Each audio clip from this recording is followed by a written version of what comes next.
Hey guys, alright, this is video part 3 of the Harvesters, and I'm going to show you something a little different this time. And you guys are probably wondering, alright MJ, get over these Harvesters already, show us something different.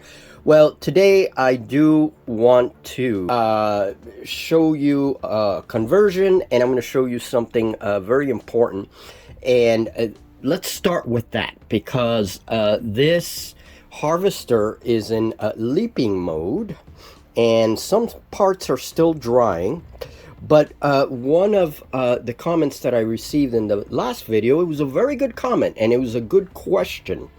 And they asked, is the tip enough to suspend the model? And yes, but not in a safe way. You got to add a few more things. And in my previous video, I didn't really explain that. So that was a very good question. Now, the tip of this Harvester goes through to the bottom. You see a couple of holes there. One of the most important things, and the things I did not mention in the other video, is that I planned on having a wire, make it as clear as possible.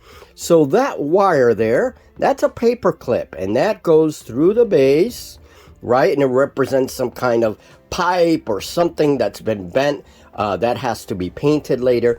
That wire goes through the bottom there and clipped. You do have, these bases are a little bit thick, so that's great, because then you can stick the wire down below, add a little glue below, and then clip it using my wire clippers to ensure that the pipe goes through the base, but also sticks to the inside of the leg, to the interior of the claw here.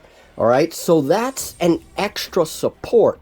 And then all of this debris is made from bits and pieces of sprue. Nothing mind-boggling there. You know, this has been done many times before, but I want to show it. I mean, I've been modeling for a long time. I actually before wargaming, I started with scale models. Those kinds of scale models, that's what I started with before I got into miniature wargaming. So I bring some of that experience with me, you know, when working with these models. But none of this is new. None of this is mind-boggling. That's okay. I'm just showing you what I'm doing. Now, this has to be painted, and you can already feel the support on the figure. Like, the figure is not going anywhere. Now, obviously, you can break this model. I can break this model. If I'm careless, it'll break. You know, I mean, that's just what we wargamers live with. Some of these figures, if you drop them on the floor, you know, that's it. How many times have we gone to a gaming store or a club, and, you know, we bring glue with us because we know that these models can be, you know, delicate at times. That really reinforces the figure, and I'm really happy with it. Now I have to wait until everything glues, and then that's done, you know. Here's one of the figures painted in a very crustacean type of color plan, and you can see the face there. Very cool models. I really like these models. And then I'm waiting for things to finish. And all I did, I'm not a painter. All right, disclaimer, I'm not a painter. I painted for many years, and it's just not my forte. You know, I'm just not. There are people that have a natural talent for that kind of stuff, and some people that through a lot of practice can get really good. Yeah, I'm not I'm not that kind of person.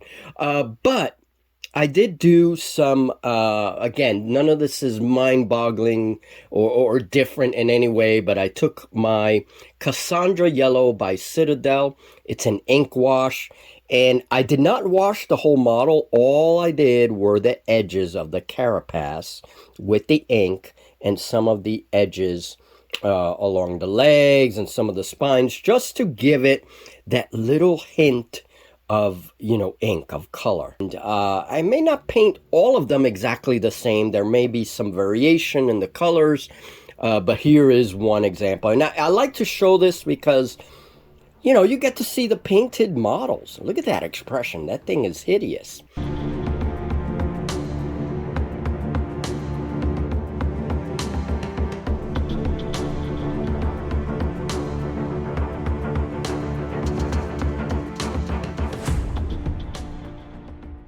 harvesters, you now get an idea. I'm going to be doing the same kind of thing on the quadruped ones. Well, this one's more of a tripod if you think about it.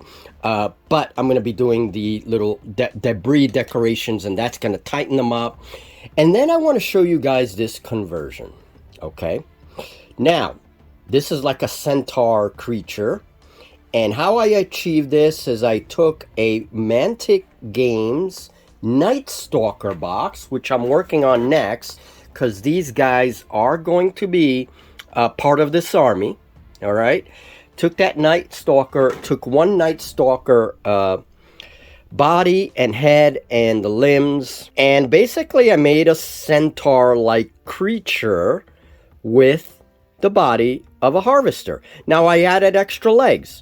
Now how did I get the correct poses for the legs? Well, I have a trick like here, back here.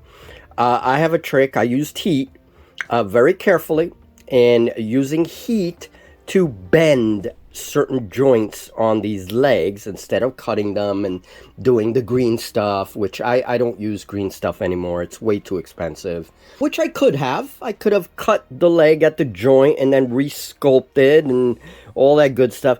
I just heated the leg, took me a few seconds, and then bent the leg very, very carefully and gave me a slightly different pose. I added extra legs. I used milliput and sculpted all of this. You see all of this bottom part there, that was just sculpted with my X-Acto knife so that we have that centaur-like feel. Now I have to paint this critter and then put him on a base, and then this critter is going to be a mutated form of harvesters. So it's going to be some kind of special critter, and I'm holding him very carefully so he doesn't fall, but there you go.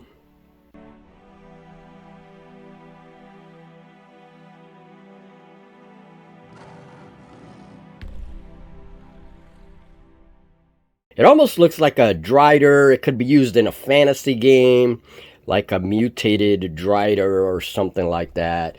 I really like it. I'm happy with it. The primary tools that I use, my wire cutters, my pliers, in order to shape paper clips.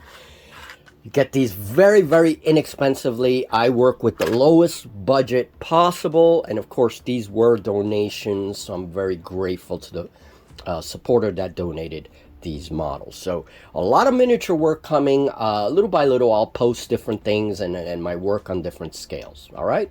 So thank you very much. This is a very short update, and then you probably won't see any more on harvesters, I promise. The next thing I want to do is I'm going to talk about bio-armies, and hopefully I can get Julie to join me in that discussion.